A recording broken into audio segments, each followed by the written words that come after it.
I know you're tired. I know you're hurting. And I wish I could say something that was classy and inspirational. But that just wouldn't be our style. Pain heals. Chicks dig scars. Glory lasts forever. Right on! Shotgun. DC right. Flip 90. Dig. On the center. Ready? All right, ladies and gentlemen, welcome into the Bills, guys. And before I even introduce us, I need to pull up Jacob Newman's comment because Jacob Newman says, does that picture on the left remind anyone of that meme where the old guy's singing at the top of the mountain? And yes, Jacob Newman understands me at my core because that's what I was going for with that image. It was an homage to that music video, to that meme. I don't know if any of you guys have ever seen that music video. I don't even know the name of it. My fiance's brother is obsessed with it, and he got me obsessed with it. He's even got a t-shirt of it. And it's just like this old transparent ghost-like figure of like this old cowboy screaming at the top of his lungs, like transcended into the back of a mountain. So what a way to start. Thank you, Jacob Newman, for really understanding where I am coming from. And someone says there's no audio. I think you're just like, it's just really quiet. I think. Can you hear me? Yeah. Once you got closer to the mic, it was way better. Oh, all right. Is it better now? Oh yeah, it's good now. All right. So my apologies for that. I was a little too excited with the homage. So my name is Steve Mathis. You can find me as always on Twitter at Judge Mathis, and I am joined as always by my co-host Dave Tilton. You can find him on Twitter at Tilt Money. Got Carson Robbins coming in real quick too. He says, Mathis, going to the game this Sunday. It's your side of the country. They're allowing about 700 fans into the game, 800 fans into the game. I originally had tickets. The Cardinals bought them back. And they raffled them off to season ticket holders is essentially what they're doing now. You're not elite enough to be in that stadium. And well, I went on to StubHub today to see where how much money a ticket would be. Is it loud now? No, I think it was just because when you got closer, it was like a lot. It was like a lot loud. It was your normal. Normal. It wasn't too loud. But I went on to StubHub to see how much a ticket is. The cheapest ticket was like $380. $380. Yeah. Not willing to go to the game for $380. I joked on Twitter, like, maybe I should start a GoFundMe. Maybe if you get your own luxury box when you go, because there's not going to be anybody there, that might be worth it. All right. So we got a great show. We're previewing Bills Cardinals today. We're getting things kicked off. And who's in the chat? Who's joining us for this Bills Cardinals previews episode today? Well, it's funny. I was coming on earlier and I saw Mark Bloomquist was in there and he said hello to one other person because he was like waiting, I guess, with someone else. So Mark Bloomquist gets the award today for the first person in the waiting room. We got Richard Cardalena, Justin Morello, Ryan Teal was in the house. He was in here early as well. Anthony Green was in here early as well. Young King's in the house. Mike Trotter, Elliot is always in. Ryan Seelbeck's in. Dan Brown, our guy from Hawaii, is in. Chad Cooper, Richard Rush, Young King. I'm not sure if I mentioned him already. Lone Wolf is in, another regular of ours. Tony Bison. Bro Magic is back. Mm-hmm. He was there for a while and now he's back. Bandito and a few other new people, I think. So Stephen Campione's in the house as well. Oh, Stephen, how'd I miss you, man? I'm sorry about that. All right. I was stressing a little because I'm trying to set up this new mic before the show. So I was like, oh my gosh, I was just a little stressed out. So I'm glad everyone's in and we're in for a good show tonight. All right. So let's get this thing rolling. And this is what we want to talk about today. There's something that I've noticed on Twitter this week, whether it's watching the mic'd up, whether it was watching the Bills mic'd up against the Seahawks and sort of like how they were joking around in the tunnel coming out, how Jerry Hughes was screaming like Josh Allen MVP after the game. I see Stephon Diggs in his press conference today talking about Cole Beasley and how he's always wide open and guys are cracking jokes and guys are having fun.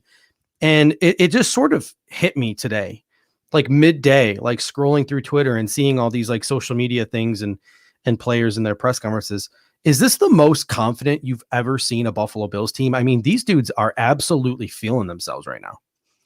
They're feeling themselves. It's the most confident, and it's honestly the most outwardly cohesive, I'll use that phrase, that I've seen of a Bills team in a long time now. We've seen bits and pieces of guys saying we love it, we love this locker room. There's we do everything for the guys in here, but that's always kind of contained, and you only kind of hear it a little bit in player and coach speak. But now you're starting to see it more outwardly, right? Guys are a little bit more candid. They're a little bit more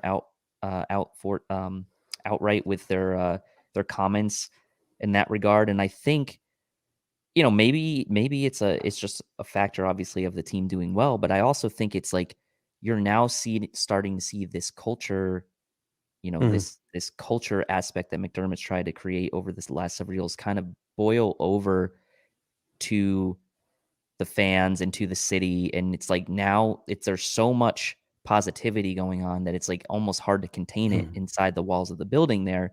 So it's coming out. We're seeing it on social media. Obviously, that's a big factor in all of this, is because social media players and fans are interacting more than ever.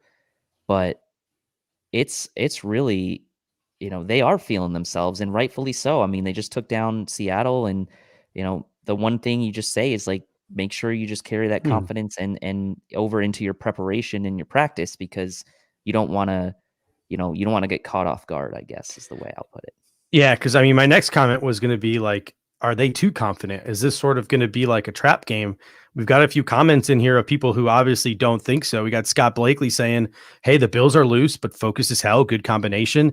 And Randy Hardman's coming in and says they're confident, but they're not overconfident. So you absolutely got to love the way that this team is sort of flowing right now, and the sort of, just the way that they're playing for each other.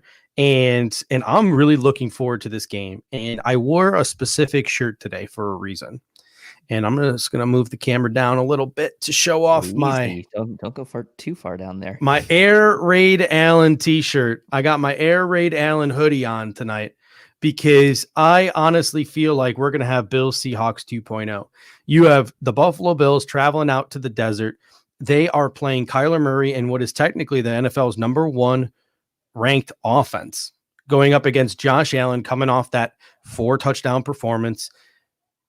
I'll tell you what, I'm seeing some statistics that get me very, very excited for Josh Allen to go off on Sunday. I'll tell you what, like going back and reading a bunch of the accounts of what happened in that Seattle game, and going back and seeing the various film people who have watched the game, Seattle ran like cover 1 and cover 0 the entire game. Like they were playing press man-to-man. They were not playing safeties back, and they were pressuring Josh Allen. And Josh Allen plays his best when other teams press at the line and play man-to-man. And he was absolutely eating Seattle alive, and Seattle never stopped to try to do what they were doing. And then I saw a next gen stat today on Twitter, NFL Next Gen, the 5th highest percentage of cover 1 and cover 0 in the NFL. Arizona Cardinals, number 5 in the NFL in playing man-to-man, cover 0, cover 1 defense. The kind of things that Josh Allen, honestly, that he cooks under that kind of pressure. Yeah. So if you have Josh Allen torching people man-to-man, if you have Arizona running that type of defense and quite seemingly running it a lot and favoring it, this seems like this could be another Josh Allen versus Seattle and Josh Allen versus Miami type of performance that we're going to see from him. And if the Buffalo Bills are scoring, the Cardinals are going to have to be pressing down the field, and Kyler Murray's probably going to get his as well. We could see a classic shootout in the desert. We could. And I mean, statistically, the Cardinals, defensively are in line with Seattle in the sense that their pass defense is worse than their rush defense, right? Like Cardinals have a number, I believe they're pretty decent run defense. I'm looking at the league rankings right now. Actually, no, that's offense. They're number 2 in rushing offense. But yeah, I mean, you think about how the Bills would want to attack the Cardinals, and you look at kind of what the Dolphins did last week with Tua. Tua ran, he threw for 250, and he was down guys like Preston Williams in that matchup. So I would say that if you're the Bills and you come into this game and you see like, okay, they have Patrick Peterson, Drake Kirkpatrick is banged up. He's probably going to be fine for this game.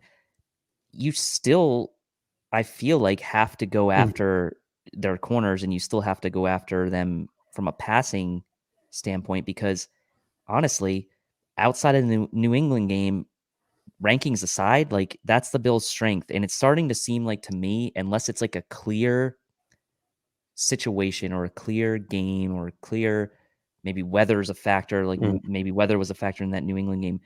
The Bills are going to come out and pass first, right? I mean, other than the New England game, that's the only game where they came out and they were run first. They're going to come out pass first. So I'm with you. I could kind of see that being Seattle 2.0, especially given, what Kyler's done with DeAndre and Christian Kirk. So, hey, I welcome it, right? Yeah. We've seen we can win those types of games. So we've got Sergio Chavez coming in. He says, I think AZ will go soft zone to start the game and early on in hopes to get him off his game. I don't disagree with you, Sergio, fellow man out here in the desert, Sergio Chavez. I wouldn't mind if they came out in a soft zone. You want to know why? Because that's not their tendency. It's not the tendency of the Arizona Cardinals to play a soft zone defense. So if they come out there out of their tendency, they're going to be out of their comfort level. On top of that, Vance Joseph just sucks. He's a terrible defensive coordinator. If Brian Dable can't outcoach Vance Joseph, we got ourselves a problem. Like, yes, Vance Joseph, every blind squirrel finds a nut every once in a while. He had a really good game against Seattle, but this dude is literally one of the worst coaches in the National Football League. I've said it before. I'll say it again. He destroyed that Denver franchise. He did nothing to deserve that job to begin with. He came to Arizona, and that defense was literally Swiss cheese last year, and they ain't that much better this year. Like, this is a defense that can be exploited. So if they're going to play out of their tendency in soft zone, great. Vance Joseph's their offensive coordinator. I don't trust him to do jack with that. And I'd like to see Josh Allen start to beat up on these zone defenses as well as the man-to-man defenses. And this would be the perfect time to start doing that, to get comfortable with doing it against a team playing that soft zone out of their comfort level. I see we got a super chat here from Scott Blakely. Yeah, Scott comes in with a super chat saying their D took time, and I anticipate each game they will get better together. Their identities here, entire team smells it. I think he's referring to our defense in the last game. And I agree. That was obviously I don't know what you want to call it. I don't want to say it's like a season-changing performance, because at the end of the day, we still give 34 points, but you have to go deeper than that and realize that it really probably was the best defensive performance we've had this year. And the fact is the game plan worked, right? The blitzing, the being aggressive, that worked. And that's, I believe, to Scott's point, they're going to get better together. I think you have to do something similar this week, right? You have to be getting in Kyler's face, forcing him to make errant throws, and you have to contain him in the pocket like we did to Russell Wilson. But just to quickly finish on your point that you mentioned about the offense, look, I agree with you. Vance Joseph isn't a great coordinator. I think you're right about the Denver thing. I think he kind of ruined that team. But the other thing I would say is, like, if Josh can start performing well against zones, I would feel like, and someone, like maybe like Bruce Nolan would know better than me, but like I would have to think in most situations that it's probably easier to throw, not easier, but you might get some easier completions, like higher percentage completions against the zone defense than you would against man-to-man.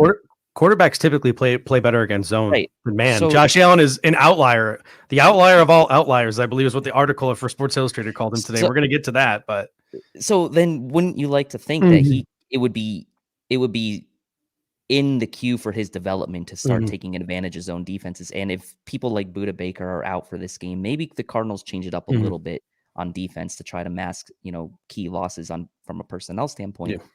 But I don't think they're going to change too much.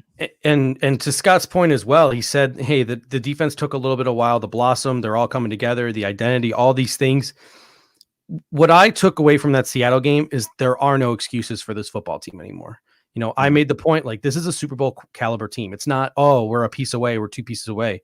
Outside of, knock on wood, a Josh Allen injury, there's no excuses for this football club.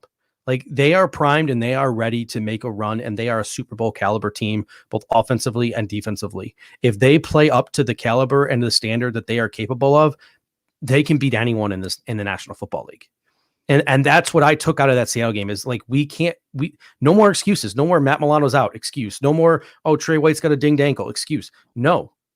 Good teams, they play around those things, and good teams make it work outside of those things. And we got a super chat here from Dan Brown. Looks like he's got a little bit of a teaser here for us.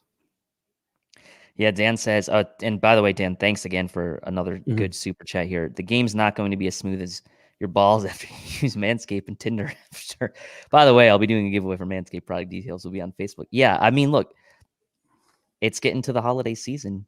You're gonna want to Manscape and make sure that those jingle balls are taken care of down below there. And they've got some new products coming out. We're going to talk about those more in the pregame show Sunday. But yeah, stay tuned for that. Manscaped has got you covered during the holiday season. Promo code Fanatics, 20% off and free shipping. I'm telling you, gents, Manscaped, it works. I myself was inspired by Rachel Bush and Jordan Poyer. I got myself a little confidence booster before today's show. Oh, so wow. I'm telling you, it's certified guaranteed. I'm telling you right now, gentlemen, certified guaranteed. It works. It works. Yeah. And the ladies watch it too. They know they'll appreciate it as well. So, all right, let's transition to the injury report and let's look at the injury report a little bit, because there were some injuries that I want to talk about on both sides. I'm going to pull up the injury report on my phone here. Looking at it, Budda Baker. Vance Joseph says he's confident that Budda Baker's going to play, but I don't know. I don't know. Man, 2 DNPs. So Friday is going to be key. If he's limited on Friday, that's going to tell me that maybe he has a chance of playing. But even if he plays, is it still going to be that uber aggressive Budda Baker that we've seen play football all year, or is it going to be groin injury too, man? Yeah, it's not like it's like a sprain or something like that. Soft tissue, man. Like like those are worse. I think those are worse, and like the chance of re-aggravation or aggravation during the game is high. So you're right. That guy lives on aggressiveness. That guy lives on going full speed 100% of the time. Is that going to affect him? All right. Well, the Bing man himself, the Rico, coming in with a $20 super chat. So we're going to pause on the injury report here real quick. And he says, fellas, I need 1 point from each of you. If you're Cliff, one thing that Arizona will try to expose. Steve, you take the defense. Dave, you take the offense. Secondly, love the show. Hardest working duo on the business. Hashtag Manscaped. We got to get the Manscaped in there. So he says 1 point from each of you. If you're Cliff, one thing you're going to try to expose. He's giving you the offense. What are you trying to expose on the Buffalo Bills defense if you are Cliff Kingsbury? Well, I'll tell you what I'm going to try to do is I'm going to try to go after the number 2 corner with a guy like Christian Kirk, right? Presumably Trey obviously is going to be on Nuke Hopkins. So if I'm Cliff Kingsbury, I'm going to look back and see like, man, we've had some good success throwing deep balls to Christian Kirk the last few weeks. Obviously against Seattle had the big play, and last week against the Dolphins he had a big play. So if I'm Cliff Kingsbury, I'm looking for whoever, I'm looking for Christian Kirk, presuming that Levi Wallace is going to be on him. And I'm looking for Chase Edmonds out of the backfield on easy dump off plays and let him work in space, because he's a very good running back catching the ball. And if the Bills are aggressive, like we expect them to be, maybe blitz heavy, Cardinals could pop us for a couple screens or a couple plays to the running back out of the backfield if we get a little over aggressive. So if I'm Cliff Kingsbury, that's probably my game plan. They're going to run the ball a little bit, but I don't expect them to run the ball a ton, similar to the Bills. So attack the number 2 corner of the Bills and attack with Chase Edmonds out of the backfield. Yeah, I think Randy Hardman even says in the comment section, spread them out, attack the edges, get Kyler moving. If I had this question, my number one thing would be get Kyler moving, because you've seen the Buffalo Bills struggle this season, like Ryan Tannehill in the Titans game. They cleaned it up a little bit against Russell Wilson, but quarterbacks rolling out of the pocket. Like the Buffalo Bills struggle with that a little bit. So if they can get Kyler out, they can get Kyler moving. It'll give the Bills a lot of trouble. But talking about the bit, what do I have? I have the Cardinals defense where they got to do the Bills offense. I would break tendency. I would, despite the fact that you are a man-to-man defense, I would break tendency, especially with some of the guys hurting up front and Budda Baker hurting. They got some injuries on that defense. Jordan Phillips, Lucky Fotu. I think I'd try to go soft zone. I think I would try to switch it up, confuse Josh Allen, and try to get pressure with 4 or 5 guys on Josh Allen. I'd send a lot of A-gap blitzes, with guys like Devin Kennard and try to expose the middle of the Buffalo Bills offensive line, which has Mitch Morse coming back from a concussion. Cody Ford, with an ankle injury, and Brian Winters with a knee injury. I would try to expose the middle of that offensive line with some A-gap blitzes. So A-gap blitzes to try to get pressure on Josh Allen, force him out of the pocket, play some soft zones, try to create some turnovers. That's what I would do if I was the Arizona Cardinals. But who knows? Knowing Vance Joseph, he's probably going to be a stubborn son of a gun. He's probably going to come out. He's probably going to keep doing what he does, and he's going to play a lot of man-to-man defense, cover 0, cover 1, and Josh Allen's going to eat. I have no confidence in Vance Joseph to stop Josh Allen, so I'm pretty excited. This is the most confident I've been for our offense in a long time. And let me ask you this probably too. too confident. It's probably going to blow up in my face, but whatever. Well, let me ask you this too, because it used to be, last year to an extent, and certainly in Josh's rookie year, sacks were killer for this offense. Like getting behind the chains was killer for this offense because we weren't good on offense. It was like a miracle to make first downs. I mean, that's exaggeration, obviously, but now it's almost like sacks don't concern me as much anymore as they used to. Like Marcus Golden, guy like that, is he gonna if he sacks Josh Allen? Like I'm still confident that we're gonna be able to pick up third and longs, like you said last week. So, I feel like after watching last week's game and seeing how much Josh Allen got sacked, I feel like that's okay now. I feel like as long as he doesn't turn the ball over and he doesn't make stupid decisions with ball security, like I'm less concerned about that. So I think you're right as far as what I would do if I was the Cardinals, but we'll see how stubborn Vance Joseph is, I guess. Bills Mafia, shut the F, I think is what he's going there. SDF says, don't they have Chandler Jones? Chandler Jones is out for the year with a biceps injury. So what they did do was they brought back a former Arizona Cardinal at the trade deadline, Marcus Golden from the New York Giants. So Marcus Golden had himself a day. Yep. I mean, last week he was a guy we liked for the Bills in the offseason too, unfortunately. But head to head with who? Head to head with who? Who? I don't know who that is. I don't know who that is. It was so petty. One podcast has a full head of hair. That's all I'm saying. Double trouble, and I mean he'll be on for like 20 minutes. And I love Sale. He'll be a solid. I'm sure we'll get a solid 20 minutes from Sale. But anyway, back to what we're talking about. Let's get into the injury report. Jordan Phillips. I want to talk about Jordan Phillips a little bit, because when you look at the injury report, they're missing two of their big boys. Jordan Phillips, his hamstring injury, didn't play last week in what was supposed to be a game against Miami, like a revenge game for him. We know how he likes to show up for those type of games. He was DNP this week, so it's looking like you're probably not going to have.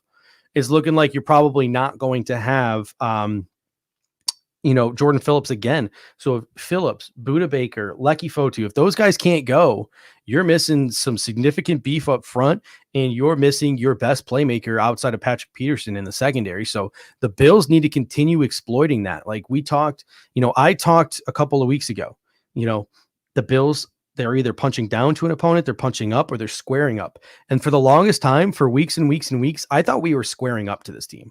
I thought it was like a 50-50 game. And Jay Davis says Buda's going to play. DNP. So we'll see tomorrow on the injury report. Coaches like to sort of play mind games with the other team. Like how many times have we dressed Matt Milano as a decoy twice? So, I mean, come on.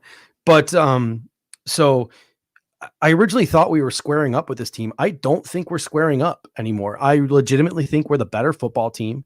After seeing what we did to the Seahawks and knowing what we're capable of, if this defense, even if those guys play, they're hampered with soft tissue injuries, and they're not going to be 100%. So a lot of the playmakers of that defense, a lot of what makes that defense work, not playing at 100%. You got to expose that if you're this offense.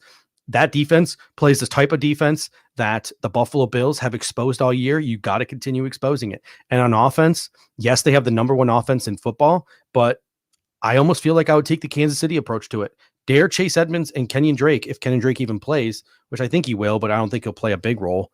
Dare them to run the football and keep contain on Kyler Murray and play that soft zone, because he likes to throw the ball short and force those turnovers. If you can get pressure on Kyler, force him out of the pocket, he'll make some dumb throws and you can force some turnovers.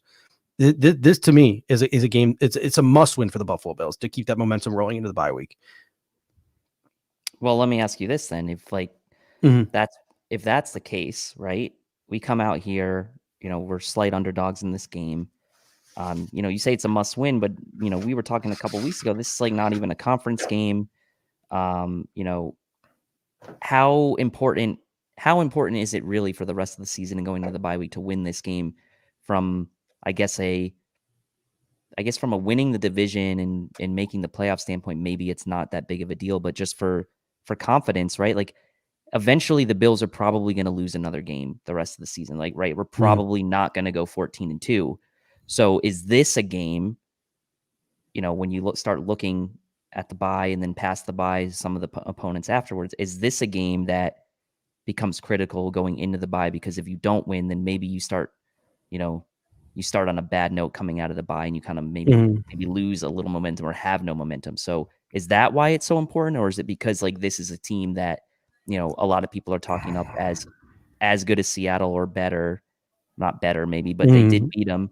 And it's again, one of those games where the Bills are, we'll believe it when we see it if they win. I think it's just I think you're just a better football team. I think the matchup is there. I think the matchup is there, and I think that's a team reeling with injuries. And I just think like if you're a quality football team, you don't lose to those teams like heading into the bye week. I mean, if they lose, they lose, like whatever. But I don't want to see the Buffalo Bills lose to inferior opponents. If they're punching up, if they're squaring up, and they lose the football game, that's one thing. But I just don't think that they're squaring up anymore. Having seriously looked at this game, the way Arizona plays defense, some of the injuries they're dealing with, I legitimately feel like we're punching down. We're the better football team. Got a comment here from Lone Wolf. He said Phillips has 10 tackles, 2 sacks, 2 forced fumbles this year. Listen to the Nap Nose Bills podcast tomorrow, and he's got a take on that. If Jordan Phillips plays, here's the thing: Jordan Phillips might not be the world's greatest defensive tackle. He went on quite a heater last year and got that contract, whatever. But when that dude is playing sort of like a revenge game, he shows up. Like he shows up. So like he showed up against those Miami Dolphins when they played the Miami Dolphins when he's a member of the Buffalo Bills. Like he shows up to play his former teams. So if he's playing, he's going to be motivated. He's going to be looking to make some plays. We got a comment from Rico that I want to go back to.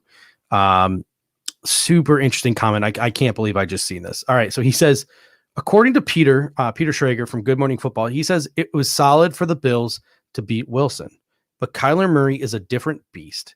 I couldn't believe my ears hearing that rubbish. I as well can't believe my ears. What is your take on this? He says Kyler Murray is a different beast than Russell Wilson. It's just never good enough, whatever the Bills do, right? Like a week before we play the Seahawks, it's like, oh, the Seahawks are the biggest threat in the NFC to make it to the Super Bowl. Russell Wilson's the MVP. And, okay, the Bills are going in. Josh Allen's going head to head with Russell Wilson. Okay, what happens? The Bills beat him. And now it's like, oh, well, actually, sorry, we're not going to give you the credit where credit is due, because now you're going against the Cardinals and Kyler Murray, who beat Russell Wilson head to head. And Kyler Murray's a different beast. I assume Peter Schrager's referring to his rushing only, because other than that, yes, we shut Russell down rushing. Russell hasn't been running as much this year as he has in years past. Kyler is killing it on the ground rushing. He's kind of like this year's version of Lamar Jackson in my mind. That's the only thing I can think of as when he says he's a different beast, because in what world is Kyler Murray a better quarterback, or in what world would you rather have Kyler Murray quarterbacking your team right now at this point in time than Russell Wilson? I wouldn't. So the only advantage he has is the rushing ability, in my opinion. And I'll tell you what, I'm your spy on the inside this week. So I've been doing my due diligence. I've been listening to local sports radio out here in Arizona all week on my drive to and from work. 98.7, the local radio station here. They're good. They're decent. I think they're better than most big market sports guys. They have their flaws. I have my issues with some of them, but it's some solid coverage. But there was unfortunately the Chris Paul trade rumors, which completely soiled the afternoon the other day. So they didn't even talk about it. They talked about Tua a ton, which I couldn't get over. So finally, I was waiting for the Bills talk. I've been waiting for the Bills talk. But Kyler Murray did something this week that has them talking just strictly about Kyler Murray and not even at all about the Bills. Apparently, Kyler Murray in his post-game press conference after the Dolphins game where they lost was super petty. Like he was just super upset. He was super despondent. He looked like he was really mincing his words, like he wanted to sort of lash out and be angry. And on Monday, they were loving it. They're like, I love that aggression from my quarterback, blah, blah, blah, blah. And then Carson Palmer came on and said, listen, maybe that wasn't the smartest thing for Kyler Murray to do because now the media is going to be asking about it all week. And now, like today, for 45 minutes, they were talking about Kyler Murray's mindset. Like, talk about the game, please. Like, I was like, come on, talk about the game. Do it. It's Thursday. Talk about the game. And they are just really hung up on this Kyler Murray thing. So honestly, yes, I do believe the Buffalo Bills should win this football game, but it would have been better for the Buffalo Bills if the Cardinals had won last week, because what you are going to see from the Arizona Cardinals this week is a team that knows losing this game could seriously derail their season. They screwed up last week against Miami Dolphins, against a rookie quarterback in his second start. They couldn't beat him. And they let him go off on them, which means Josh Allen better go off on them too. But like, if you expect the Arizona Cardinals to come out and lay an egg again, I really doubt it. Even though I don't think Cliff Kingsbury is the best culture-y coach in the world, and sometimes I feel like maybe his teams aren't the most prepared in the world because sometimes he thinks it's the Big 12, I still think that you are going to see an extra motivated Cardinals team this week. I think you're going to see a Cardinals team that's going to try to jump out off the gate and have a lot of energy, be really pumped up, and I think you're going to see a laser-focused Kyler Murray. So the Buffalo Bills better be prepared for all of that. I think we are, but we better be prepared. And if they come out early and punch us in the mouth, which is something I expect them to do, the Buffalo Bills better be ready to respond. Yeah, and I mean, I think you're right about it. Would have been better had Arizona won last week. I mean, obviously, all of us and people in the comment section, making the same comment. We all wanted Arizona to win, right, for purposes of the division. Miami's still kind of annoyingly there, getting those wins, and it will remain to be seen. I think it will be more of a Kyler Murray sort of a focus than it will be a Cliff Kingsbury focus, just kind of like. Well, Cliff and Kyler, I think, are feuding right now. Kyler's not too happy with some of the third down play calling. And that's what I'm saying. Like, I think Kyler, from a motivation standpoint, is going to come out and do his thing. Like, I'm not as worried about Cliff because, like you said, culture preparation. Like, he doesn't really strike me as like an intimidating head coach right now. But Kyler Murray would strike me as an intimidating opponent as a quarterback on the other side, especially if he's motivated and pissed off. So, granted, he is still beatable, obviously, and he's still got his flaws, but you're gonna get their best effort for sure. I mean, I fully believe that. Yeah. Got Bills guys end coming in. He says, Steve says we will win 9 games. We've already won 7 games and we still have 7 more games to go. You're right. I was definitely off on my projection. But I mean, if you looked at the schedule that we had, like, that's a really difficult schedule. And I think for a lot of people who get behind a microphone, it's really easy to like sit behind the microphone and predict like everything is going to end up perfectly. And then when the 1 or 2 things do end up perfectly, like just try to just clout chase all over social media and brag about it and just ignore the 15 things you got wrong. I think it's really easy to be the biggest homer in the world, predict 5,000 yards for Josh Allen and 2,000-yard seasons for Zach Moss and Devin Singletary and 3 receivers with 1,000-yard seasons. There were plenty of people who did it all off season, made big grand predictions. Me and you had a conversation like, is Tremaine Edmonds Defensive Player of the Year worthy? We had some big conversations. Is Josh Allen MVP worthy? One of them's lived up to the hype. One of them hasn't. I'll own the Bills being a better than a 9-win football team. They played some really tough football teams and stuck with it for 4 quarters, which is something we didn't see from that team last year. They played really well. Mad respect to the Buffalo Bills.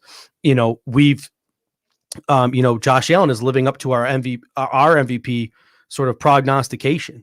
He's taken that jump that we thought he could make, and he's really exciting us. You're not going to see me stomping all over social media about it. Like, I'm pumped for my quarterback. I'll represent my quarterback, but we got the Tremaine Edmonds thing wrong. Cool. I'll own it. We got the Tremaine Edmonds thing wrong. So, in the off season, there's hundreds of takes to make, and this offseason especially. Like, this was the offseason of the take. I mean, we had a really good roster and nothing to talk about because there was no games and no practices. This was the offseason of the take. So feel free to go back and play it back because it'll be really interesting. And go back and look for some of my takes because it'll be really funny to listen to some of them now. Some of them will make me look really bad, and some of them I think came to fruition. Who knows? I might have said one thing at the start of the offseason that was different at the end of the offseason. I think everyone was Colin Cowherd this whole season with just how long and grueling it was. But Yeah, it's the Buffalo Bills, and this is what's exciting is they're winning the games they're supposed to win, and then on top of that, they're playing up to some of their opponents like the Seattle Seahawks and raking in some more wins. So yeah, Yeah, I it's mean, you talk about the 9-win thing, right? Like we're 7-2. mhm, Seahawks, a lot like that was probably a less than 50% prognostication that we were going to win prior to the season starting. I'm saying, like, right? We probably thought we were maybe going to lose that one. The Rams was probably a mhm, toss-up game. The Patriots, who knows? Yes, we had the better team, but again, the mental hurdle of clearing, the foe that's beaten you into the ground for 20 straight years.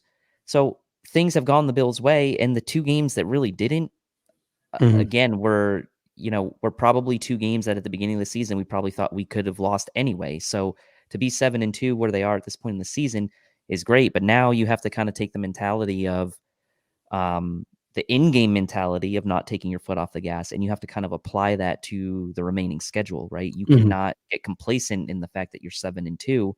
The Bills won't. They're going to, quote, take it one game at a time, as the coaches always say. mhm, But as fans, we can sit here and say, like, the Bills cannot get complacent and be happy to be 7-2 and leading the division right now, mhm, because Miami's still creeping around down there. Okay. Miami, as much as like it was nice to beat them early in the season, that win, that could end up being a big mhm, win down the stretch. They're annoyingly hanging around. So just keep stacking wins, do what you got to do, and don't take your foot off the gas each and mhm. every week, and the Bills will get where they need to go. There's a lot of comments in the comment section about how to contain Kyler Murray. So let's shift the conversation here to like sort of the defensive approach, because I don't think you're going to see the same approach that you saw against Russell Wilson, where they ran a lot of man-to-man and they were very aggressive. It was really awesome to see the defense be that aggressive, but I just don't know if you're going to see that against Kyler Murray, because like Peter Schrager said, he is a different beast if we're talking about running the football and running the football only. These were some of the things that I had in my notes for some things that I'd like to see the Buffalo Bills do. More zone, less aggressive, pick your spots to be aggressive with things like A gap and safety blitzes, and then drop those guys back in zones and try to force turnovers, make them try to run the football, make Chase Edmonds, try to have a big game, make Kenyon Drake have to run through his injury, keep the ball out of the passing attack's hands. And from a defensive approach, talking about spying Kyler Murray, these are the three things I had, because Sergio Chavez says contain, contain, contain. Yeah, that's what you're going to have to do with Kyler Murray. Keep him in the pocket.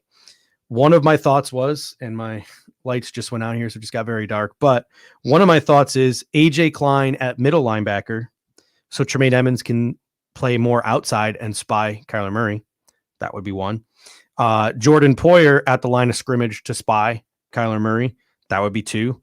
And the third would be maybe Deron Lee call up or Saran Neal playing that linebacker position, so we can see some of the spying. Spy, spy, spy. Like, that's the word you're going to hear from the broadcasters this week. You're going to have someone spying Kyler Murray so he can't run like crazy.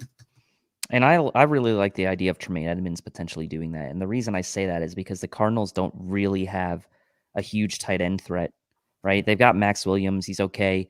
Obviously, I mentioned before, you got to worry a little bit about Chase Edmonds out of the backfield. But to me, priority number one has to be containing Kyler Murray and putting a guy on Kyler Murray, because the one thing you don't want is for him to break the pocket, like Sergio Chavez was saying. You got to keep contained. Russell, we did a great job doing that on him, but Kyler Murray, the stat came out this week, the evade percentage rate or something like that, and he was, the top of the list there. Him and Mahomes were up there, and Josh was up there. Matt Ryan was on that list somehow, but Kyler's going to be more difficult to contain than Russell was. So I kind of like the idea of having Edmonds do that work.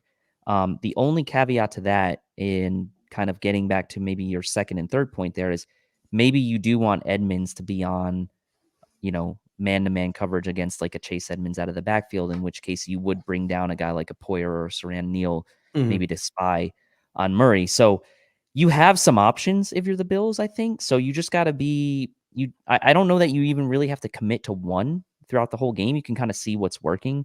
Like maybe you start the game with Tremaine Edmonds doing that and AJ Klein at middle. And if that's working well, maybe you stick with it. If it's not, then maybe you mix it up and you bring Poyer down closer to the line of scrimmage if they're not really passing the ball that well. So I think if you're the Bills, you definitely have options here. And unfortunately, yeah, I mean, people have mentioned Milano in the comment section. This would be a nice game to have him here, either as a spy or as a guy covering Chase Edmonds. But again, Cardinals don't have a ton of threat at the tight end position, so that's maybe going to benefit us, at least from the linebacker position. Yeah, and my spotlights went out, so I can't use the black background anymore, or else like I'll just be sitting in the dark the entire time. So you all get to see my guest bedroom. So welcome to my West Coast studio out here in Phoenix, Arizona.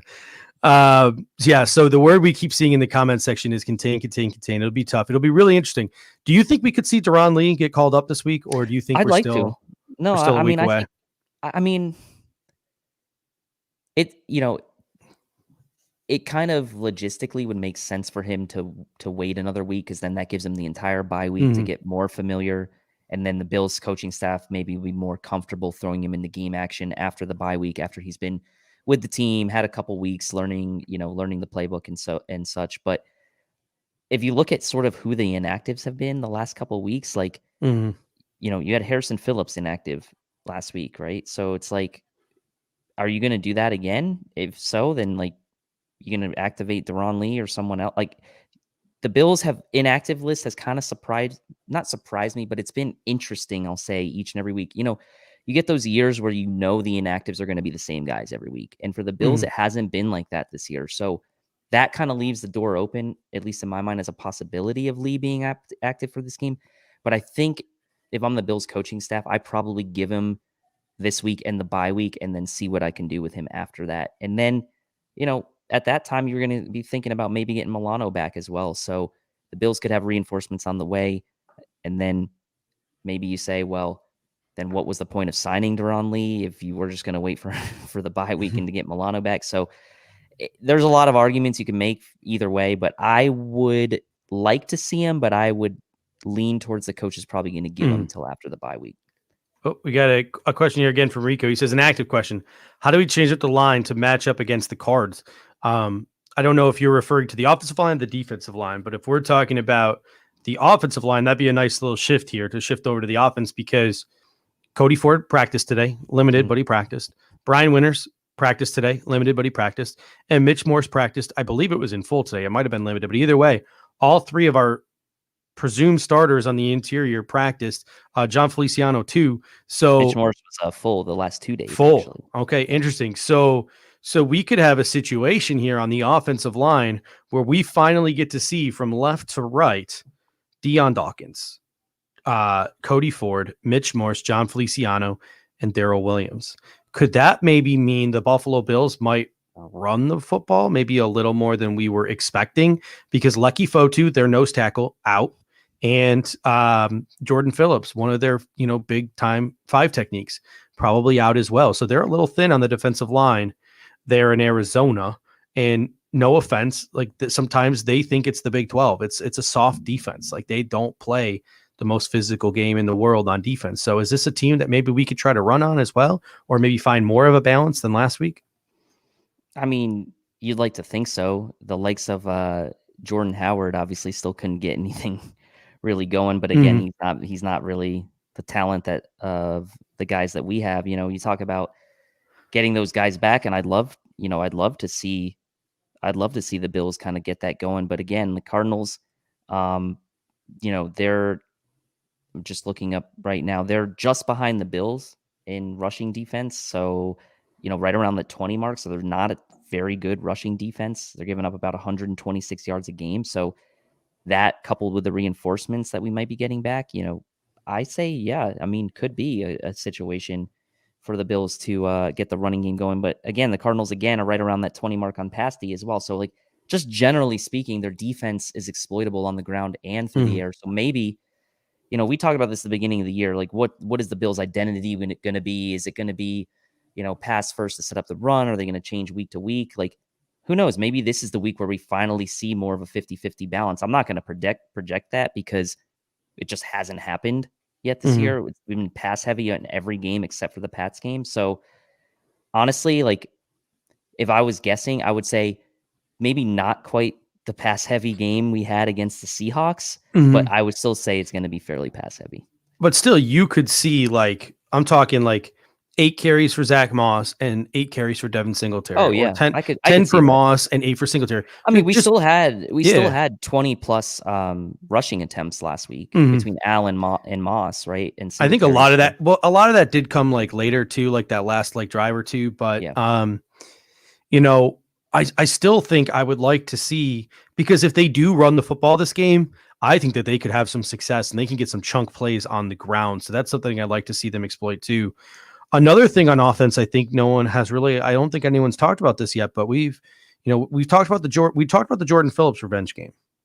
What about the John Brown revenge game? 2 teams back, right? Because Yeah. he was on the Ravens, and before that he was on the Cardinals. Yeah, I mean, the thing about the John Brown revenge game though is he's such a quiet personality. Is like how much hate does he have in his heart? I guess that's the way to put it. I don't know that, like, but I mean, it is a narrative, right? It is a narrative for him to come back against his old team. He did come back and play in practice in full today. He should have like a decent matchup. He's going up against the hobbled Drake or Patrick, on the opposite side of Patrick Peterson. I like John Brown. I mean, John Brown, he's had a sneaky good stat line last week against the Seahawks. I know, like, Allen threw the ball 38 times, but man, you look at that. I believe he was over close to 100 yards. I'm not sure if he was over 100. No, he got 99. When on that screen grab, that screen pass, he would have gotten that in the end zone. He would have put him over 100. Oh my gosh. So I like John Brown this week, especially now that he showed up in a full practice today. I was like kind of a little concerned because I think he was out with he had like a knee/veteran rest day on Wednesday is what they called it. So he had a DNP yesterday, but then he was back full today. So it's really not an injury concern at this point. But honestly, I could see it being another game where it's like Diggs puts up 10 catches, Brown puts up 7, 8.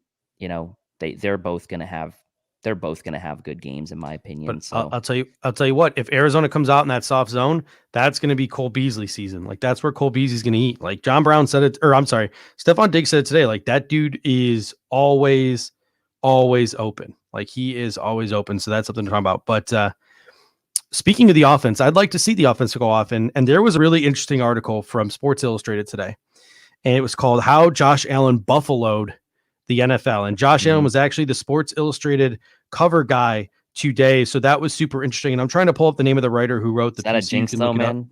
Is that a jinx? I hope not. Last time they did that was what, Tyrod Taylor? What did they say? Like the new age franchise quarterback. It was like the Tyrod, but that was ESPN. That wasn't Sports Illustrated. No, well, the Sports Illustrated was that the Stampede one when we beat New England. Oh, Drayton Florence.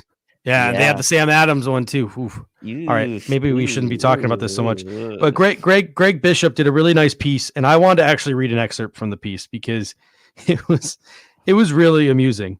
So this is just an excerpt from this piece on Josh Allen from Sports Illustrated. I think you guys will enjoy it, and you should go read the article in full from Greg Bishop, how Josh Allen buffaloed the NFL. But here is the excerpt from this article that I wanted to read.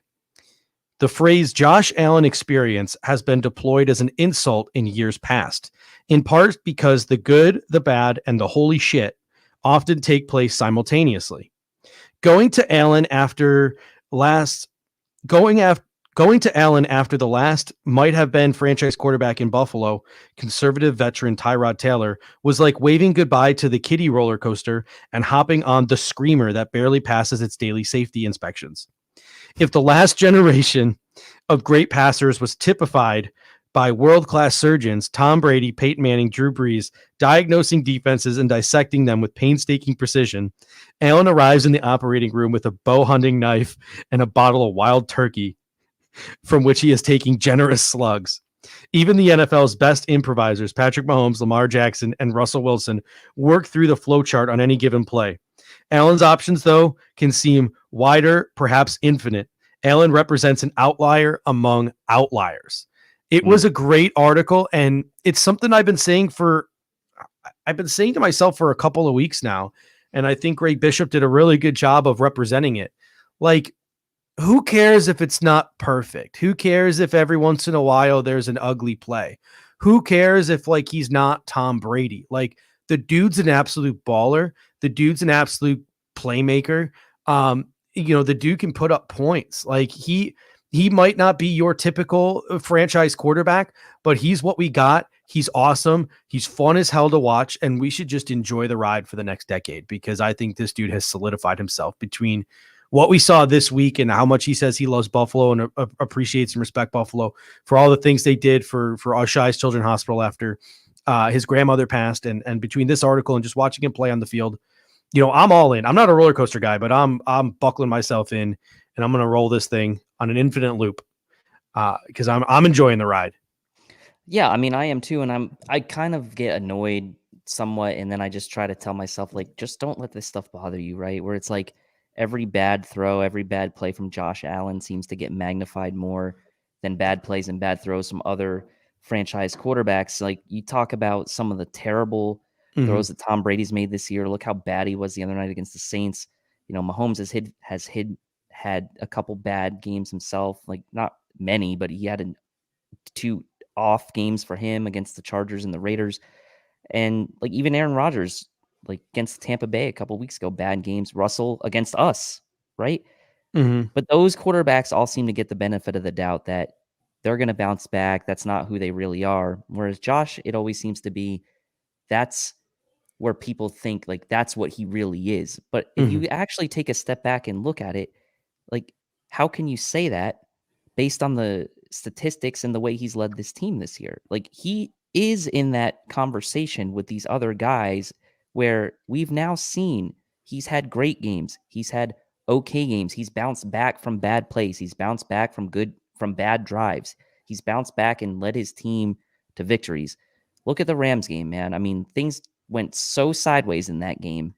Rams come all the way back. What does he do? At the end of the game, he still goes down, converts 2 huge third and millions, and we win the game.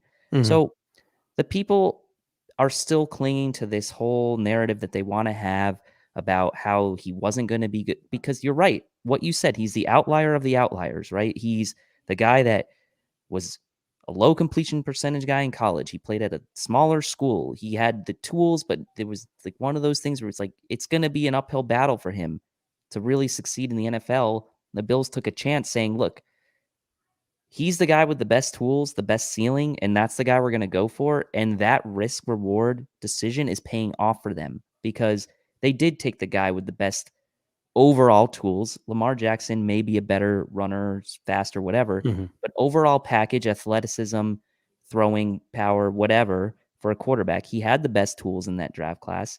And he's proving the Bills right as far as them taking a chance on him with the risk reward. And we should all be happy as fans, and we should all be really excited to see where this goes. Because again, he's only halfway through his third season, and this is what he's done. So the guys like that come along, like Mahomes, they're super rare, right? For guys to do that well that early in their careers, and Josh is kind of becoming that now.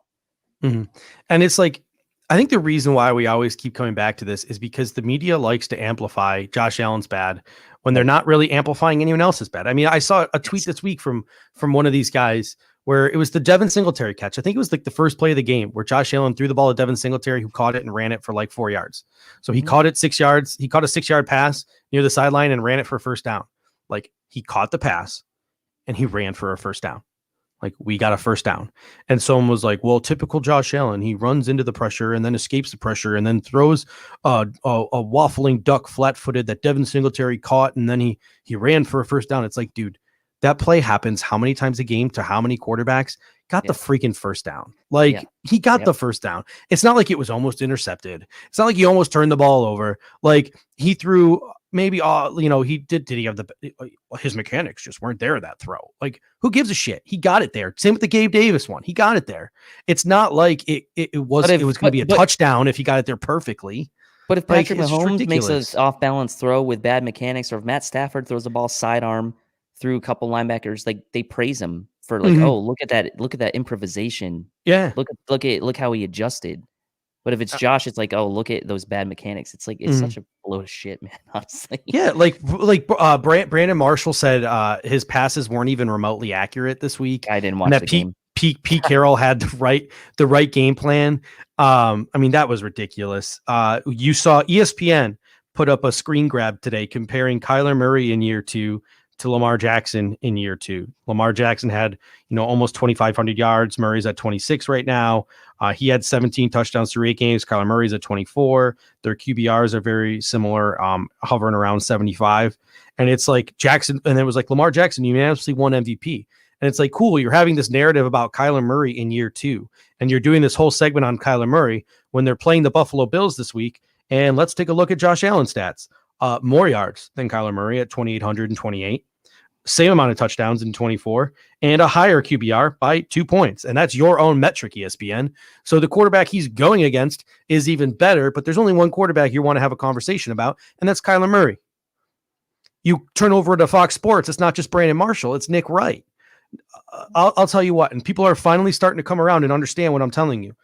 Colin Cowherd figured it out. He figured out the magic formula. You trigger Bills Mafia, you get clicks. And he went and he found his buddy Nick Wright and he whispered in his ears. For these people to be swallowing Tua's load after 2 games when he threw for 90 yards in the first game and he had a good game in the second game. Cool. Like if Josh Allen had those two games in his first season, no one would have been saying things like that. No, Sam Darnold will come back from injury, have that game, and everyone will call Sam Darnold the franchise quarterback again. It's absolutely insane. It's absolutely insane, the narrative and the things that some quarterbacks get away with when our quarterback doesn't. And like, I'm just quite frankly over it. It's just ridiculous at this point. What quarterback in the National Football League is as critically analyzed as Josh Allen and is as targeted as Josh Allen whenever he does something wrong? None. Not even an iota close. None. Nope. There's not a single one. I mean, please, if you're in the comment section and you can think of anybody, please go ahead. But I think most people will agree with us on this one. So yeah, I mean, I'm really literally racking my brain to try to think of a quarterback that is as targeted as Josh Allen, that has a target on his back from the media like Josh Allen does. Like this dude is out here making maybe plays. Kirk Cousins is the only guy. Yeah. You know what? You're right, but he kind of deserves it. So yeah, but I mean, that's the depths you have to go to try to find someone. And it's like this dude. Well, and I don't understand it. Like you're really that hung up on your pre-draft narrative because this dude is fun. He is a playmaker. He's got a great personality. This city is like riding behind him. He's got such a great story between the thing with his grandmother and the Supercade and the relationship he has with his teammates and all these things he does when he's mic'd up and the way he speaks to the media and the way he has fun and the air raid out and stuff. Like this is a great story. It's an amazing story. Mm-hmm. And it's absolutely buried. It's absolutely like he'll get his puff piece here and there. Don't get me wrong. But like, if this dude was doing this for the New York Jets or if this dude was doing this for the New York Giants, he'd be on billboards. He'd be in State Farm commercials. Like, it's ridiculous. It's absolutely ridiculous. I know, man. And I tell you what, I just feel like I made this reference before. And I mean, not that we have like a bunch of ragtag guys on the team by any means, but like, I feel like we're the Cleveland Indians in Major League and the owner is the media, the national media, and everyone else who's hating on Josh Allen. So we're just going to go win the whole damn thing like they tried to do in Major League and do it for ourselves. Let's just do it for ourselves. Do it for us as fans. Do it for the city. Do it for the team, for Josh, for everything, right? And then give a big FU to everybody else on the way out the door as we're holding the Lombardi, right? So that's what I'm saying. Like, win that Lombardi. And man, they could say whatever they want because I'm going to be carrying that thing out the door, figuratively, of course. But that's what I'm saying, man. Yeah, screw them, win the whole damn thing.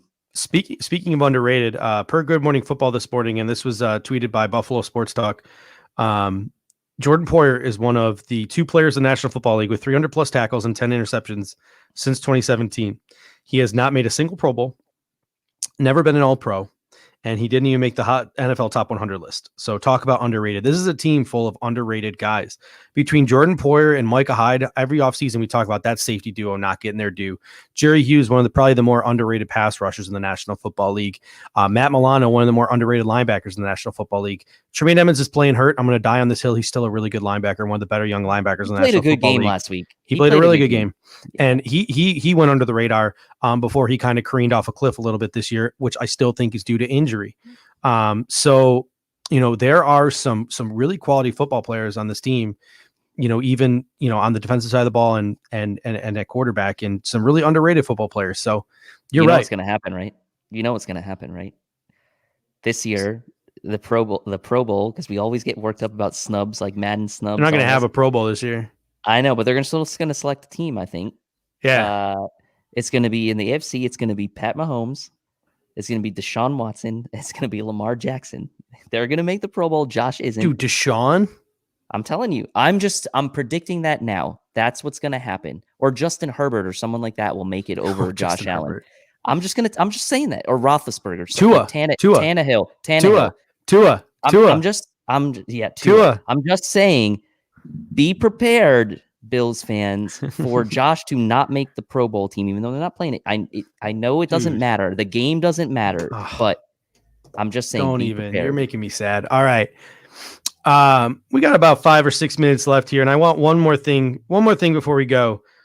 This show is a little all over the place today, but you know what?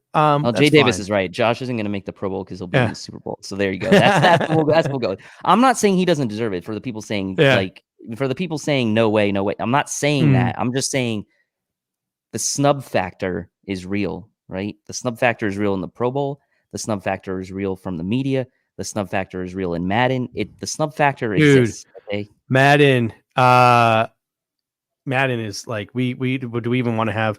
Dude, I was kidding about the Tua thing, but so even the Cardinals are beefing because so first of all, Josh Allen's an 82 in Madden. Are you freaking kidding me? Like every time you try to throw a deep ball to Stephon Diggs, it's like trying to hit the broadside of a barn. And then Kyler Murray is a 79. Like even Kyler's getting disrespected. Like what is up with these Madden dudes? And then Des Bryant's like a 79 or something. Like it's like the Madden ratings are just so fucked. Like they are just ridiculously bad. You'll get and if you play the game too, you'll go into free agency. You'll go into the 2021 free agency, and if you're not the Bills, Zach Moss will be sitting there because TJ Yeldon and Tywan Jones had a higher rating at running back, so the Bills cut him. It's are you freaking Daniel Jones will be sitting there because the Giants will sign Cam Newton. It's just ridiculous. It's so ridiculous. It can't be that hard to make a Randy Hartman is Randy messing with us? Is Tua really? No, he's not a 96. He's not a 96. Okay. But someone says still think you're wrong. Allen is going off. I think he's going off this week. I think that's pretty much the crux of the show was if the Arizona Cardinals, which play a lot of man-to-man defense, which is what Josh Allen plays his best at against, continue to do what they do then Josh Allen's going to have a chance to have a big day today. So last thing before we go out, what do you think is going to be the key to victory for the Buffalo Bills today? What do you think is going to be the key to victory? I think that keeping Kyler Murray contained in the pocket and getting pressure on him with maybe a less aggressive game plan than we had last week. So if you can get pressure on Kyler, maybe up the middle with 4 or 5 guys and keep him in the pocket, to me, that's the key. Don't let him run. So to me, the number one key to victory is keep Kyler Murray's improv plays and running on broken plays to a minimum. That's the key. Colin Kuko in the comment sections, he agrees with you. He says keep Murray's rushing yards low.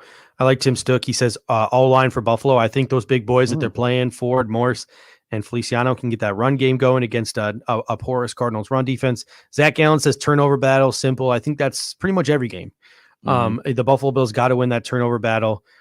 Bills guys then comes in with DeAndre Hopkins versus Trey White. Trey White's got to win that battle, and you got to contain Murray. I'm going to go with this: touchdowns, not field goals, because I've seen quite a number. Pierre was joking earlier that I'm a low-key Cardinals fan, so there is really no loser for this game. Trust me, if the Buffalo Bills lose this game, there's not any sort of moral victory that the Arizona Cardinals win. They are my second team, but they are like 39 rungs down the ladder. If I didn't live in Arizona, I wouldn't be rooting for them. It's mostly just to win over my in-laws, so they like me more. But it's also they're NFC. They're really not a threat, so it's a fun team to root for because you only play them every 4 years. So it's a fun team to root for. I enjoy it. Yeah. But that being said, I've watched quite a number of Cardinals games this year, and you know what? Cliff Kingsbury likes points however he can get them. That dude kicks a ton of field goals. He is not very aggressive once he gets in the red zone. You're not going to see him going for it on fourth down a lot. He likes to score as many points. He likes to accumulate points. Going for that field goal at the end of that game against the Dolphins. He very much is all right, get the kicking unit out there on fourth down type of guy. So you score touchdowns, they score field goals, bend but don't break. Let them move the ball down the field, but just don't let them score touchdowns. You score touchdowns. And I think that is going to be the key to victory. You score touchdowns, they kick field goals. I love it. I mean, it's interesting, right? Because we all look at this and, obviously Vegas builds in kind of like a home field advantage, but there's really only going to be 700 fans there. The Cardinals are 2.5-point favorites in this game, which may sound a little odd, but really, dude, it was 1 point favorite last time I checked. They're 2.5 now. Yeah, it means money's coming in on Arizona. Over under 56.5. The disrespect. The over under is the highest total in the NFL this week. Cardinals Bills, highest over under total in the league, 56.5. Sergio says I'm invited over for some carne asada when the COVID's over, because I love me some carne asada. Do you live in carne asada? Is there a town called carne asada in Phoenix? I don't know, or in Arizona I don't know about. I know Casa Grande. I don't know if there's a town called carne asada. Is that like the nickname for like your casa? I don't know what's going on. All right, but thank you, Sergio. I appreciate it. And I think Justin Morello said he's going to be in Arizona on Saturday in Phoenix area. So Justin, hit me up on Twitter. Maybe we can go and get a beer or something. But yeah, it's going to be super interesting. I'm feeling pretty confident. I'm feeling more confident than I felt before the Seahawks game. Like I literally was just like, all right, we should be. Yeah. Before the Seahawks game, like I was waiting for the floodgates to open. Like we were beating the teams we were supposed to beat, even though he's saying Gabby. All right, cool. Yeah, I do love me some carne asada. Filiberto's is pretty solid. Earl Scott. I do love me some Filiberto's, some late night Filiberto's. But Grand Canyon, that's about 3 hours from me. But it's I don't remember where I was. What was I talking about? I completely lost track. You were talking about, what were you talking about? Oh my God. I don't think you had even started your point yet. I haven't started a thought yet. It was a good point. I swear it was a good point. So he was inviting me to eat carne asada. See, I got distracted by the food talk. I'm hungry. I haven't eaten yet since lunchtime. But it should be an interesting football game. Like I'm really feeling. Oh, I remember what my point was now. I was waiting for the floodgates to open. Like I was waiting for the floodgates to open. Like we were beating the teams we were supposed to beat, but I wanted to see us punch up and take it to a team that was better than us. And we took it to a team that was, in my opinion, better than us, the Seattle Seahawks, or at least they had been better than us to that point. So the floodgates are open now. There's no excuses anymore. Like this team has to win these type of games. And then they have to go into games like Pittsburgh, and they need to go toe to toe with those teams, like 50-50 game. Right. Like games where I thought we used to be punching up like Pittsburgh. Now I think we're squaring up. I don't think there's anyone we're punching up to anymore this season. At worst, it's a 50-50 game. Pittsburgh, 50-50 game. Who's the other tough team on our schedule? I'm super blanking. Well, I mean, we could play the Chargers. I don't think that's going to be an easy game. No, but we should still win because we're better. Right. Because Anthony Lynn is their head coach. Pat's sneaking away with a victory against the Jets the other night. I mean, Denver, who knows what Drew Lock you're going to get in that game? San Francisco, who knows if Jimmy G is going to be back for that? Like it's starting to look like Pittsburgh's really the toughest game left on the schedule, and that could be meaningful in regards to seeding in the AFC and potentially getting a bye, which we know there's only one this year, and that's going to be a freaking battle to get that thing, man. So, man.